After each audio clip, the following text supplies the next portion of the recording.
नमस्कार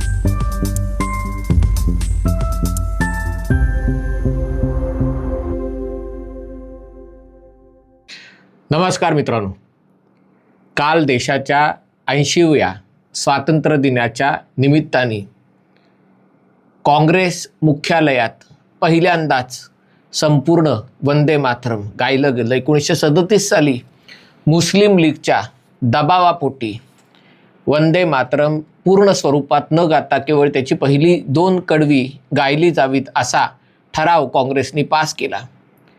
असं काही केलं तर देशाची फाळणी होणार नाही असा भाबडा किंवा कदाचित लांगुल चालनाचा विचार तेव्हा त्यांच्या मनात होता. अर्थात तेव्हा महात्मा गांधी, पंडित जवाहरलाल नेहरू, काँग्रेसचे सगळे नेते तेव्हा होते. पण असं करूनही देशाची फाळणी झाली. देशाची फाळणी झाल्यावर खरं तर काँग्रेसने आपली चूक सुधारायला हवी होती. परंतु वंदे मातरमला राष्ट्रीय गान हा दर्जा दिला असला तरी सार्वजनिक ठिकाणी वंदे मातरम काही गायलं जायचं नाही. कधी कार्यक्रमाच्या अखेरीस कोणी वंदे मातरमनी सांगता करायचं, कधी कार्यक्रमाच्या अखेरीसही राष्ट्रगीत जनगणमन गायलं जायचं आणि त्यामुळे वंदे मातरमला पूर्णपणे सोडचिठ्ठी देण्यात आली होती. काल जो प्रकार घडला त्याबाबत आता काँग्रेसनी सारवासारव करण्याचा प्रयत्न केलेला आहे. काँग्रेसचे नेते जयराम रमेश यांनी याबाबत खुलासा केलेला आहे. जयराम रमेश यांचं म्हणणं आहे की राष्ट्रीय स्वयंसेवक संघ आणि भाजपाने, म्हणजे मी वाचून दाखवतो, अमित शहांनी जेव्हा काँग्रेसवर टीका केली, सोनिया गांधींवर टीका केली की तुम्ही वंदे मातरमचा अपमान केलेला आहे, वंदे मातरम गायलं जात असताना तुम्ही एका जागी उभा देखील राहू शकत नाही, एका प्रकारे तुम्ही वंदे मातरम थांबवायला सांगता, हमारा वर्जन प्ले करो. म्हणजे काय हमारा वर्जन म्हणजे काय?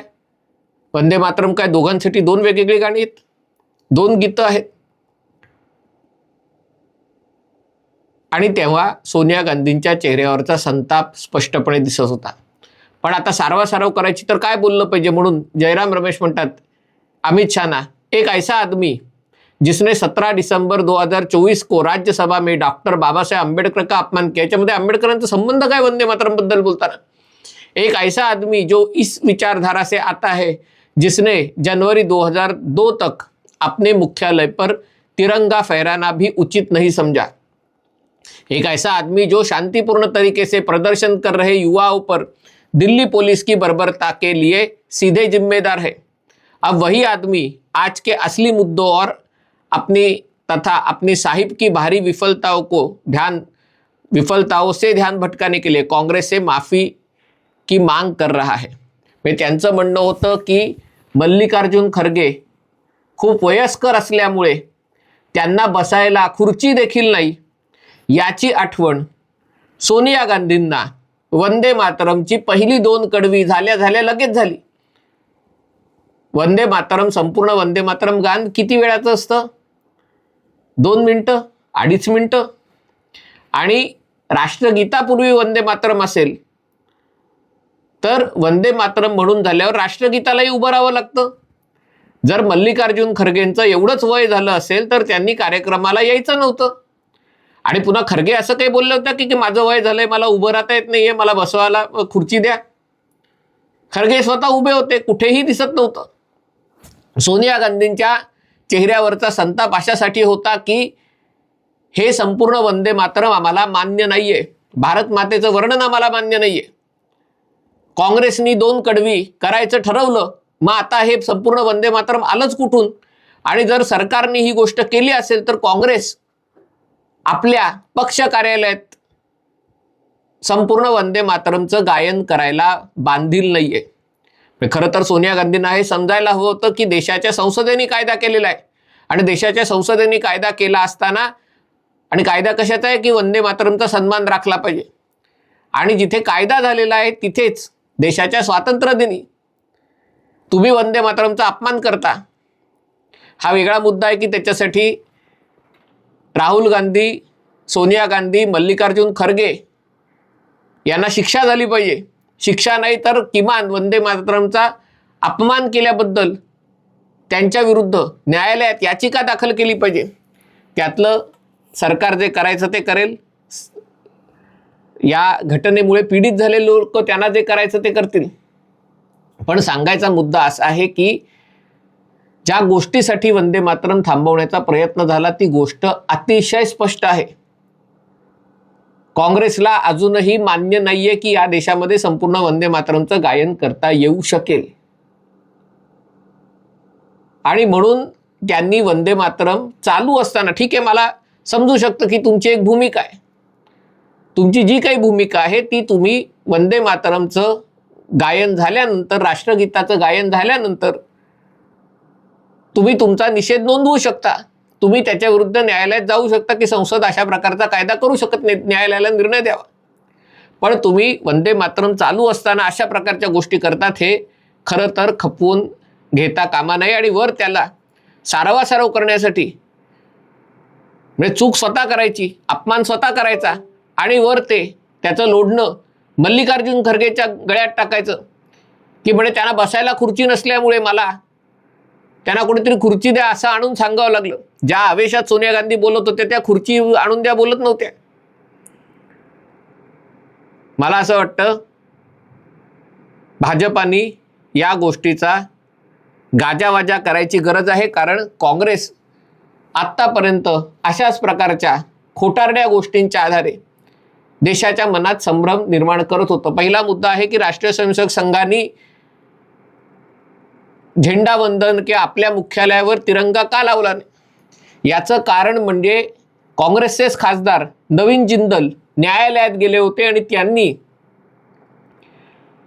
याचिका दाखल केली होती की बाहेरच्या देशांमध्ये असतं तसं सर्वसामान्य लोकांना, व्यक्तींना, संस्थांना देशाचा राष्ट्रध्वज आपल्या घरावरती, आपल्या कार्यालयावरती लावायला परवानगी मिळाली पाहिजे.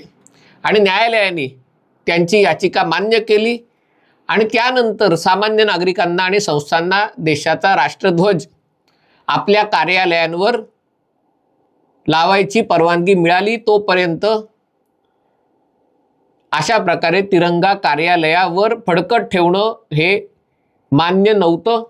राष्ट्रध्वजाच्या अपमानाबाबत एवढे काटेकोर नियम केले होते की कोणत्या सुती कपड्याचा असतो राष्ट्रध्वज असला पाहिजे, पॉलिस्टर किंवा इतर कुठल्या कपड्याचा नको, सूर्यास्ताच्या आधी राष्ट्रध्वज उतरवला गेला पाहिजे, त्याची घडी कोणत्या प्रकारे घातली पाहिजे, असे नियम केले होते की सामान्य माणसांना आपल्या देशाचा झेंडा फडकवू नये किंवा उगाच तो फडकवला तर त्याच्यातनं काही अपमान होईल की काय अशी भीती वाटावी. आणि याच्याविरुद्ध याचिकाही काँग्रेसच्याच खासदारांनी, जे स्वतः उद्योगपती होते आणि बहुधा ते अमेरिकेत राहिलेले असल्यामुळे तिथे जर या सगळ्या अमेरिकेत तर राष्ट्रध्वजाची अंडरपॅन्ट करून घालतात. भारतामध्ये अशा प्रकारचं स्वातंत्र्य कोणालाही मान्य होणार नाही. पण किमान स्वतःच्या घराबाहेर कार्यालयात टेबलावर राष्ट्रध्वज फडकवणं जे त्याच्यामध्ये काही चुकीचं नाही आहे हे न्यायालयाने नमूद केलं. त्याच्यानंतर राष्ट्रीय स्वयंसेवक संघ असेल आणि इतरही संस्थांनी राष्ट्रध्वज आपल्या कार्यालयांवर, त्याच्यामध्ये काही न लावण्याचा विषय नव्हता.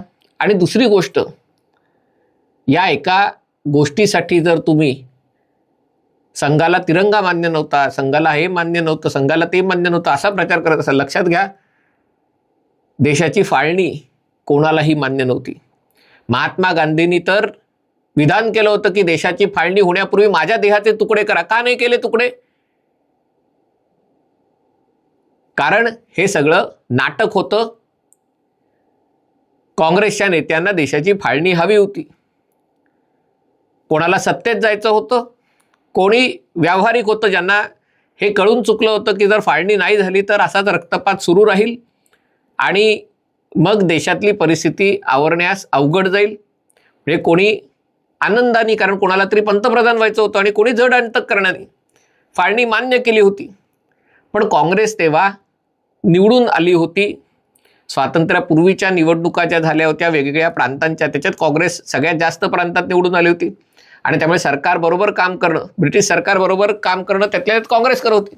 पण जे सामान्य भारतीय नागरिक होते, जे महात्मा गांधींच्या शब्दावर विश्वास ठेवून होते की देशाची फाळणी होणारच नाही, फाळणी होण्याच्या आधी गांधीजींच्या देहाचे तुकडे जर होणार असतील तर फाळणी होणारच नाही, त्यांना फाळणी पचवणं आणि नुसती फाळणी नाही, या देशाची ओळख सिंधू नदी या फाळणीत कापली गेली. ज्या सिंधू नदीवरून या देशाचं नाव हिंदुस्तान, म्हणजे हिंदू हा शब्द सिंधू शब्दावरनं आलाय, आणि ती ओळख ज्या नदीमुळे मिळाली, ती नदीच जर पाकिस्तानात जाणार असेल, ज्या भागामध्ये देशाच्या सांस्कृतिक अस्मितेचा दिवा प्रखरपणे तेवत होता तो बंगाल, त्याचा पूर्व भाग जर पाकिस्तानमध्ये जाणार असेल, तर हे पचवायला अवघड होतं. आणि मग अशा दुःखी अंतःकरणाने स्वातंत्र्य साजरं करणाऱ्या लोकांना तुम्ही देशभक्त नाहीत अशा प्रकारचं प्रवचन देण्याचं काम काँग्रेस आत्तापर्यंत करत होतं. पण कालचा जो प्रकार झाला तो व्हिडिओवर झाला, तो सगळ्यांनी बघितला, आणि हा प्रकार मान्य करणं कोणालाही शक्य होणार नाही. आणि त्यामुळे अमित शहांनी सोनिया गांधींवर टीका केली. काल ही गोष्ट स्पष्ट नव्हती की नेमकं काय झालं होतं, पण आज ही गोष्ट पुरेशी स्पष्ट आहे की त्यांची हरकत वंदे मातरमच्या गायनाला आहे. आणि त्यामुळे हा अपराध, बाकी कुठलाही अपराध, नॅशनल हेरॉल्ड वगैरे सगळ्या गोष्टी सरकार काही करणार नाही याची लोकांना कल्पना आली. पण या अपराधांना एक वेळ माफी होऊ शकेल, पण वंदे मातरमच्या अपमानाला माफी होता कामा नये. सोनिया गांधी आणि राहुल गांधी आणि त्यांचं जे भाट ते सगळ्याचं वर्णन करतायत, त्यांना याची राजकीय किंमत चुकवावी लागणार आहे. हा व्हिडिओ आपल्याला आवडला असेल तर कृपया लाईक करा, शेअर करा आणि चॅनल सबस्क्राईब करण्याची विनंती आहे. तुर्तास इथेच थांबतो. पाहत रहा MH48.